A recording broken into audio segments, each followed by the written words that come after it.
Vamos rápidamente con la información. La primera tiene que ver con la marcha universitaria.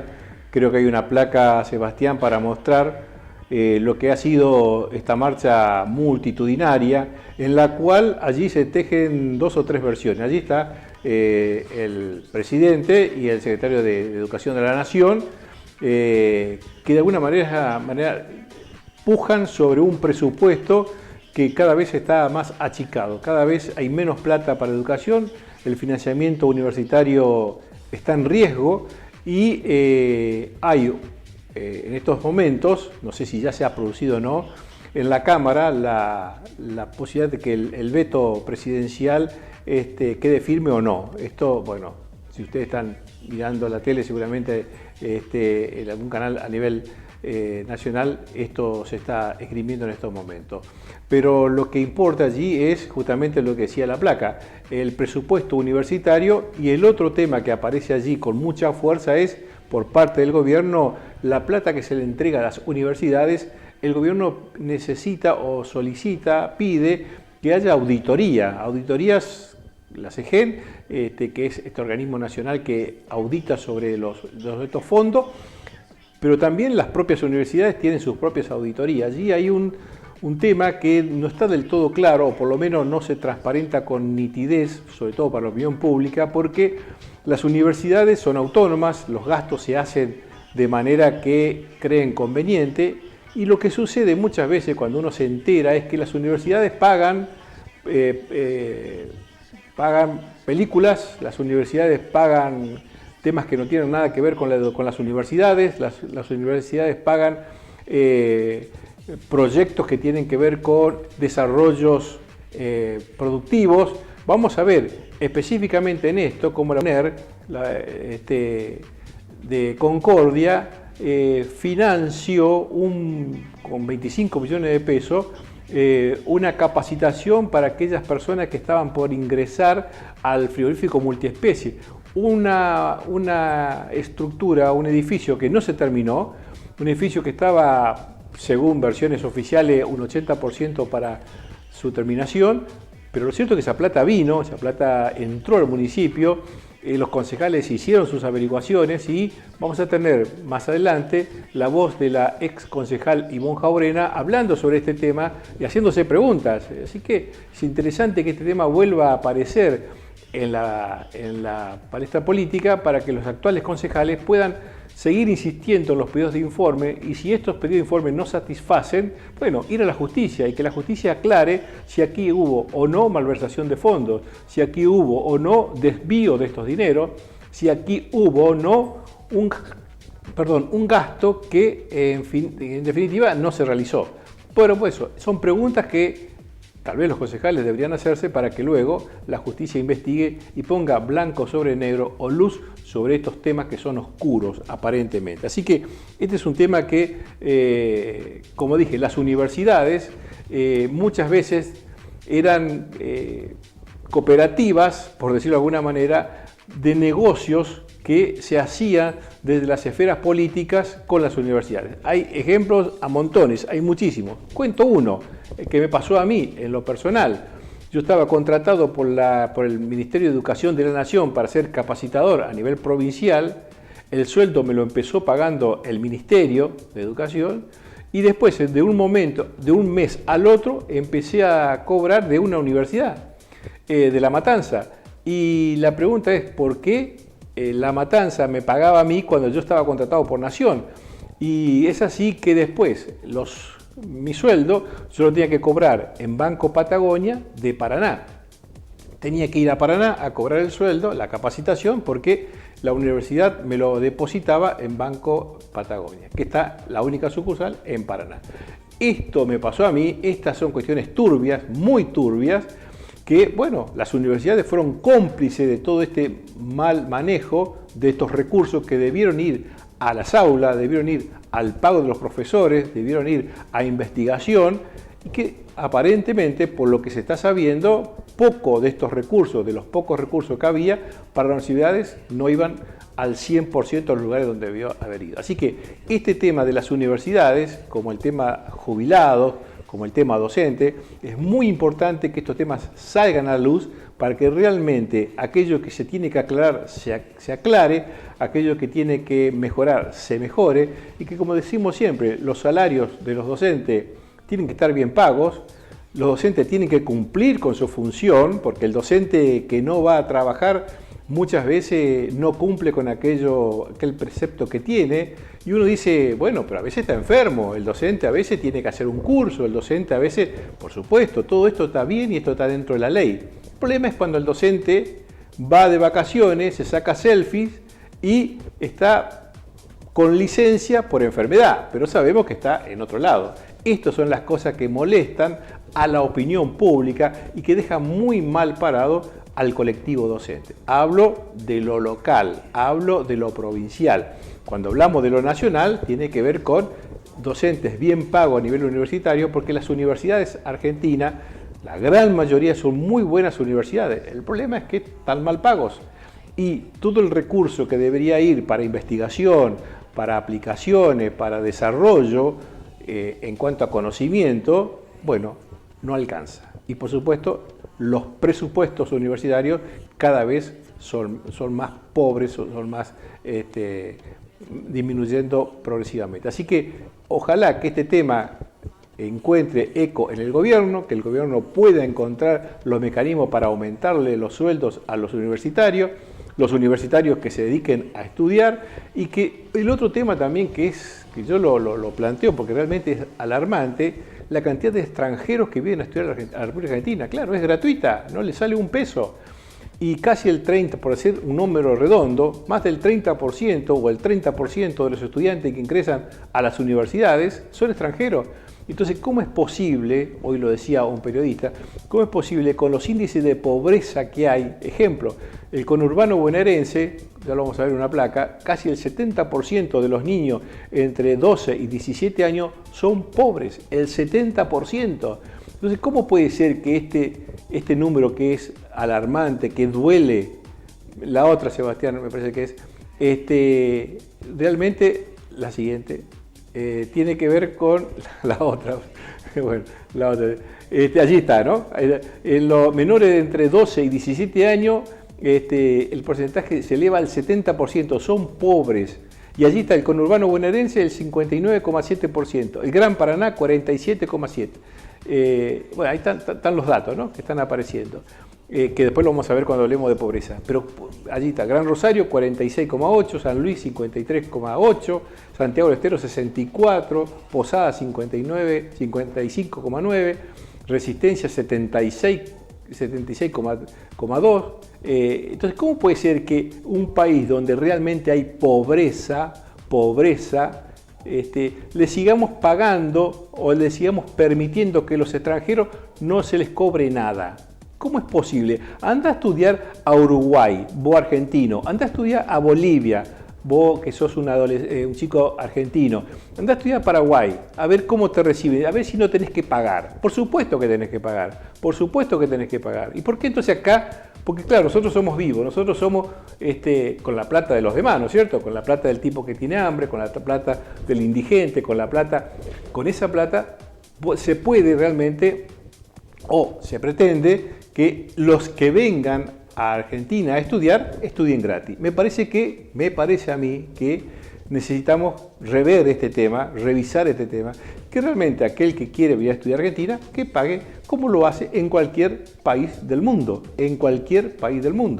porque es así. Bueno, no me quiero seguir enroscando con este tema porque realmente da mucha bronca. Estuve en UNAM, le decía yo la semana pasada, en un curso de capacitación, una beca que gané en México, y los chicos de UNAM pagaban la facultad, y todo el mundo paga la facultad. Por supuesto, no es accesible para todos. ¿Por qué? Porque hay que pagar y el nivel de exigencia es altísimo. Y entonces, claro, los alumnos, hay un nivel de excelencia, pero eso es la universidad, y esa es la idiosincrasia de ese, por lo menos de ese ecosistema allí universitario. Nosotros para Argentina tenemos otra forma de ver, otra forma de encarar estos procesos educativos. es gratuito, porque no es gratuito, porque alguien paga, y paga, cuando pagamos los impuestos estamos pagando las universidades, porque de lo que se recauda de impuestos van a las universidades y por lo tanto alguien paga esa fiesta. Bueno, en esas universidades, por ejemplo en UNAM, está la Facultad de Biología y en paralelo está la facultad donde se generan proyectos que luego se venden y se lo venden a terceros y con ese proyecto se financian las universidades, se autogestiona. Pero ese es otro modelo, no es el argentino, es otro modelo. Pero deberíamos copiar o se debería copiar aquellos modelos exitosos sin violentar el ingreso a las universidades de los argentinos que realmente necesitan estudiar y que, bueno, que puedan ingresar sin cobrar ningún arancel aquellos que son argentinos, nativos. Bueno, esa es una discusión que seguramente va a venir y que seguramente va a ser polémica porque hay muchos sectores universitarios que no admiten esto. Bueno, bueno, no te escuché, pero no importa. Vamos a la siguiente placa. ¿De qué? Bueno, si lo tenés, pasalo, así lo compartimos. Sebastián dice que salió el comunicado oficial de la Ciudad de Buenos Aires, 2 de octubre del 24. La oficina de presidencia informa que el presidente Javier Milei vetará el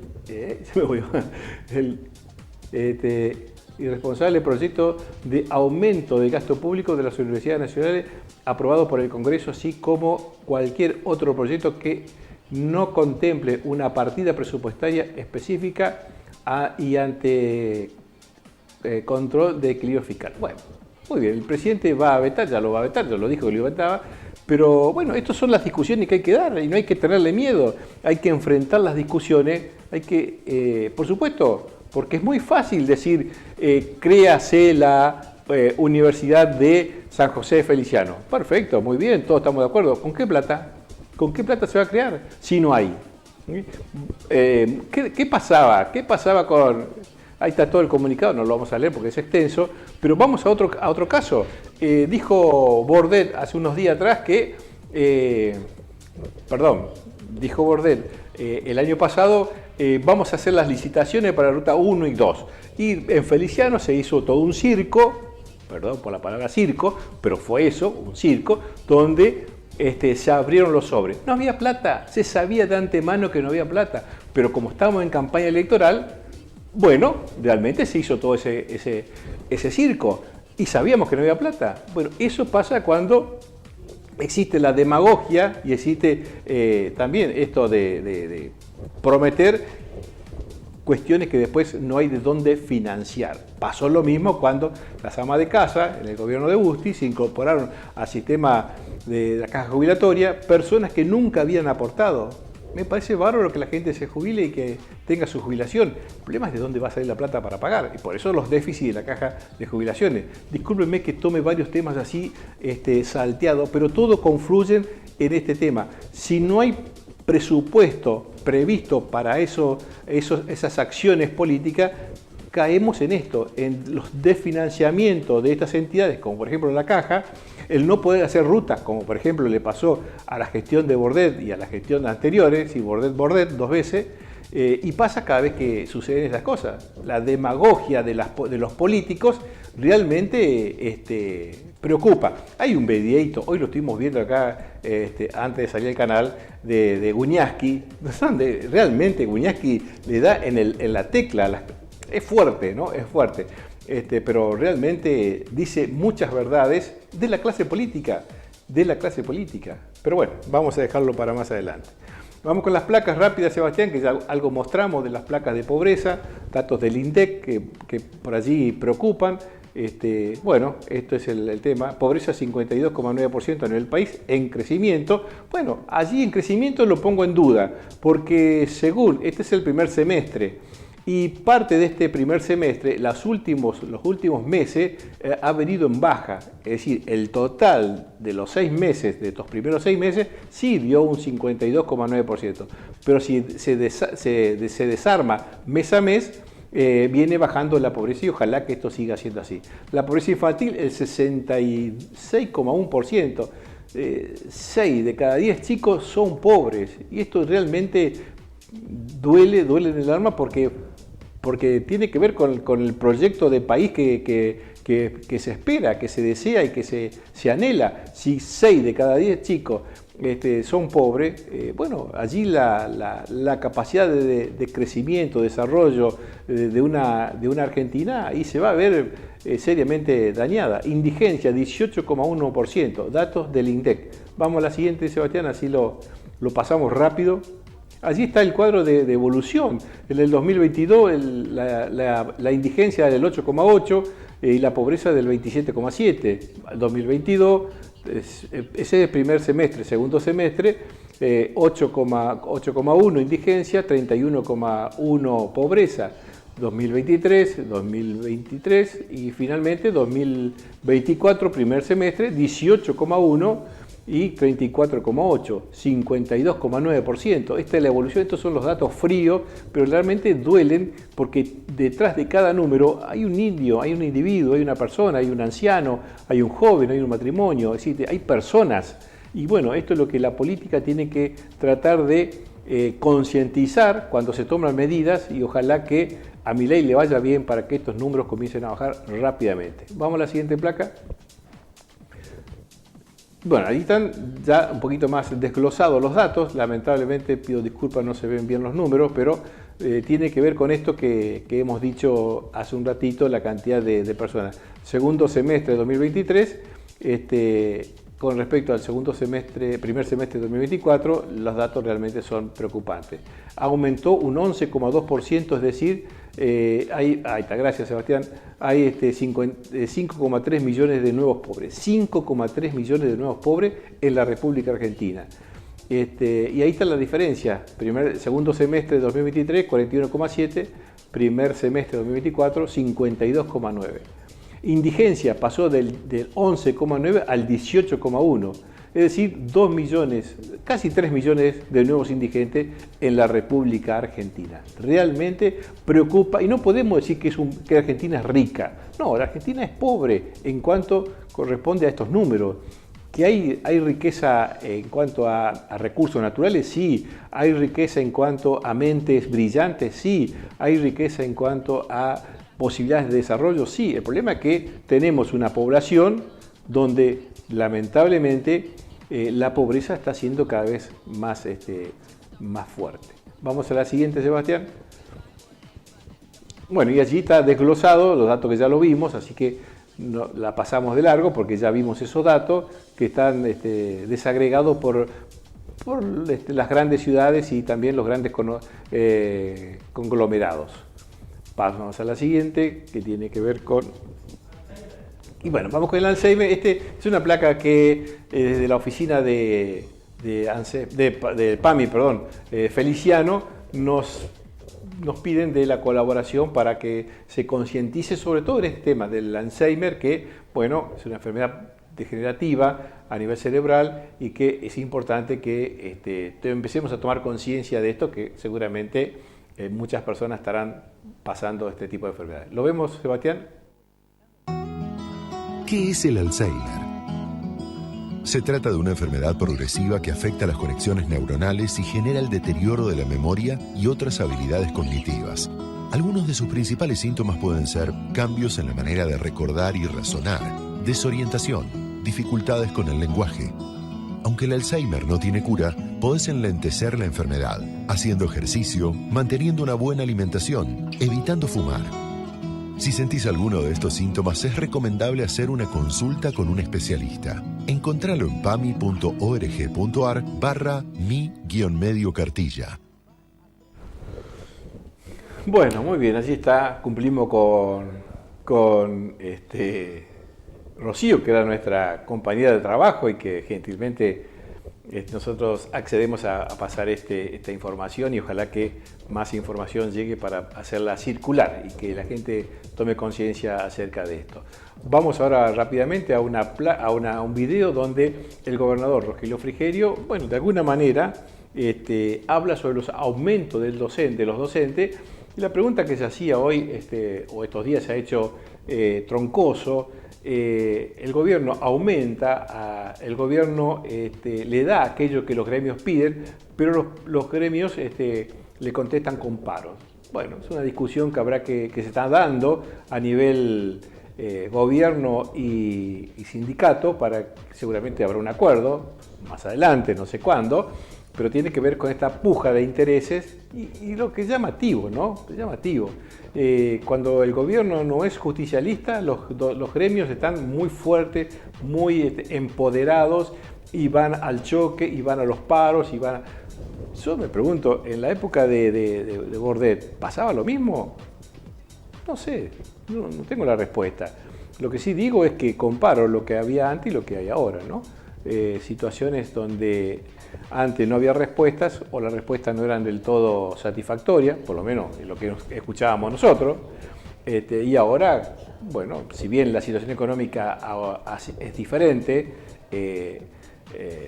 la realidad es que de alguna manera el gobierno, dentro de las limitancias económicas que tiene, da respuesta. Pero bueno, es una discusión que los gremios y el gobierno la están llevando adelante y seguramente que en algún momento esto llegará a un fin y será, espero que sea satisfactorio, en principio para los docentes y por supuesto al gobierno como consecuencia de esto. Vemos esta conferencia de prensa donde el gobernador puntualiza algunos puntos, y valga la redundancia, importantes para remarcar. Hemos decidido tomar las siguientes medidas. La recomposición del Fondo de Incentivo Docente y Conectividad con fondos provinciales, tal como se percibió siempre cuando lo pagaba Nación. Como lo pidieron los gremios, no va a haber aumentos no remunerativos. En esta línea vamos a recomponer el atraso salarial acordado con ellos, del 6,55% durante los próximos 3 meses, remunerativos. Vamos a sostener la cobertura contra la inflación. Va a haber una actualización mes a mes según el índice de precios al consumidor, como lo venimos haciendo desde junio. Vamos a aumentar la movilidad docente llevando el tope de distancia a los 80 kilómetros. Vamos a instalar e implementar una cláusula que garantice que el salario mínimo de bolsillo para un cargo docente sea de al menos un 10% siempre por encima de la canasta básica de consumo para un hogar de 4 integrantes, según datos del INDEC. El mínimo para un docente con cargo de media jornada, que recién se inicia, va a ser de 563.000 pesos de bolsillo. Ese mismo docente cobró el mes de diciembre pasado 276.000 pesos, es decir, aumentamos un 104%, mientras la inflación acumulada en ese mismo periodo fue del 102%. En otras palabras, en el peor momento de la historia aumentamos ese cargo mínimo más que la inflación. Vamos a instrumentar una declaración jurada que van a completar los docentes que vayan a dar clases, porque vamos a respetar, obviamente, el derecho de huelga, pero también queremos reconocer a los docentes que sí cumplen con su tarea. Y vamos a descontar los días de paro, porque esta discusión no puede tener de rehenes a los alumnos. Tenemos que buscar el equilibrio que necesitamos con los estudiantes en el aula. No tenemos nada que ocultar. Estamos dando lo máximo que financieramente nuestra provincia puede dar. Vamos a continuar apostando al diálogo serio y responsable con los gremios, como lo hacemos desde el primer día. Pero como nuestra prioridad son los alumnos y los docentes, no podemos permitir que las negociaciones se tiñan de discusiones ideológicas ni que las internas gremiales tomen de rehenes a los docentes. Es por eso que vamos a proponer que de ahora en más las negociaciones sean abiertas a los medios, porque las arcas públicas son de todos los entrerrianos. Todos los entrerrianos tienen derecho a conocer de primera mano qué se discute y cómo sobre los recursos de todos. ¿Van a estar bien los docentes con estas medidas? Sabemos que falta mucho para eso. Pero van a estar mejor que el año pasado. Lo que es mucho decir, teniendo en cuenta que el Estado provincial recibe hoy un 20% menos de recursos que en el año 2023. Es un momento muy complejo, ustedes lo saben, pero los estudiantes no pueden pagar las consecuencias de décadas en las que se hicieron mal las cosas. Bueno, muy bien, estaba mirando el celular porque hay unos mensajitos que están llegando. Bueno, allí está la palabra del gobernador, clara, precisa, contundente, Y por supuesto el gremio reacciona con respecto a cada una de estas observaciones que hace el gobernador, no observaciones, sino pautas que plantea. La que trajo polémica ya, yo lo dije la semana pasada cuando mostramos esta información, es que las declaraciones juradas que el gobierno le pide a los docentes, ya reaccionó el gremio diciendo que, bueno, que no corresponde, porque hay una reglamentación, etcétera, etcétera. Bueno, yo no voy a defender a nadie, pero creo que digamos, la patronal tiene ciertos derechos y los empleados tienen ciertos derechos. Habrá que ver quién prevalece más en cuanto a esto, si la patronal o los docentes en general. Veremos. Ahora, lo que sí es verdad es la cantidad de ausencias que hay en la docencia. La cantidad de ausencias, lo decíamos hoy al principio, docentes que faltan porque están enfermos y corresponde por ley, porque hay certificados médicos que así lo avalan, y hay docentes que se van de vacaciones con certificados médicos porque dicen que están enfermos y uno los ve veraneando, paseando, disfrutando de la vida cuando debería estar dando clase. Y los chicos, por supuesto, ¿a quién le interesan los chicos? ¿A quién les interesa? Disculpen que lo diga así crudamente, yo no sé si a los sindicatos les interesan los alumnos, no sé, me lo he planteado siempre. Yo no sé si a los sindicatos alguna vez van a peticionar por la educación de calidad de los alumnos. Sí peticionan por otros temas, que es razonable, que es justo y está en todo su derecho, pero también algún día deberían bajar de ese pedestal e ir a ver qué está pasando en el aula. Me lo pregunto como ciudadano, como padre de alumnos que van a la escuela y que permanentemente mis hijos están sin clase, porque los alumnos, porque los profes han faltado. Bueno, es otra discusión. Nosotros vamos a una pequeña pausa y ya venimos enseguida con temas que, bueno, también tienen que ver con transparencia. Veremos a ver qué pasa con todo esto.